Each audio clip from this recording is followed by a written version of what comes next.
আমি সরকারকে বলবো, ইরান আর সৌদি আরব যদি যুদ্ধ লাগে আপনারা কারো কোনো পক্ষ নেবেন না, আপনারা নিরপেক্ষ অবস্থানে থাকবেন এবং নিরপেক্ষ অবস্থানে থেকে দ্রুত এই জাতিটাকে ঐক্যবদ্ধ করে সামনে এগোতে হবে। নাহলে ইরান সৌদি আরবের পরে আপনাদের পালা। এই কাগজে সৌদি আরব ইরান মারামারি লাগলে কোনো পক্ষ নেওয়ার দরকার নেই।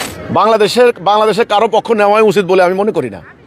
পক্ষ নিবেন কেন? সৌদি আরব আর ইরান যদি যুদ্ধ লাগিয়ে গেলে এখানে সৌদি আরবের পক্ষে আমেরিকা দাঁড়াবে, পরিষ্কার বোঝা যাচ্ছে। সৌদি আরবের পক্ষে আমেরিকা, ইসরায়েল আছে। ইরানের দোষ আমি এখন আর ওরা বিপদে পড়ছে আর এটা বলতে চাচ্ছি না। ইরান কি ইসরায়েলকে কি সমর্থন দেয় নাই? দিয়েছে। এর আগে যখন আরব ইসরায়েল যুদ্ধ হয়েছে তখন ইরান কি আরবদের পক্ষে ছিল না, তারা ইসরায়েলকে সমর্থন দিয়েছে। এগুলো তো আল্লাহর শাস্তি। কাজে আমি মনে করি বাংলাদেশ, আল্লাহ আমাদেরকে এখানে তাওহীদ দিয়েছেন, আমাদের ন্যায় অন্যায়ের জ্ঞান দিয়েছেন। আমি সরকারকে বলবো, অন্যান্য ইরান আর সৌদি আরব যদি যুদ্ধ লাগে আপনারা কারো কোনো পক্ষ নিবেন না, আপনারা নিরপেক্ষ অবস্থানে থাকবেন এবং নিরপেক্ষ অবস্থানে থেকে অবস্থান তালাই থাকলে হবে না, নিরপেক্ষ অবস্থানে থেকে দ্রুত এই জাতিটাকে ঐক্যবদ্ধ করে সামনে এগোতে হবে। নাহলে ইরান সৌদি আরবের পরে আপনাদের পালা। এই কাগজে সৌদি আরব ইরান মারামারি লাগলে কোনো পক্ষ নেওয়ার দরকার নেই। এখানে ওনাদের কোনো পক্ষে আল্লাহ থাকবে না ততক্ষণ না ওই যে ইসলাম, তাওহীদ, জিহাদ, আল্লাহর দেওয়া সেই আকীদা, রাসূলুল্লাহর সেই কর্মসূচি, সেই ইসলাম যতদিন আপনারা শিয়াবাদ, সুন্নিবাদ, ওহাবিবাদ এই মতবাদ নিয়ে থাকবেন, আল্লাহর ইসলাম বাদ দিয়া, ততদিন আল্লাহ সাহায্য আসবে না।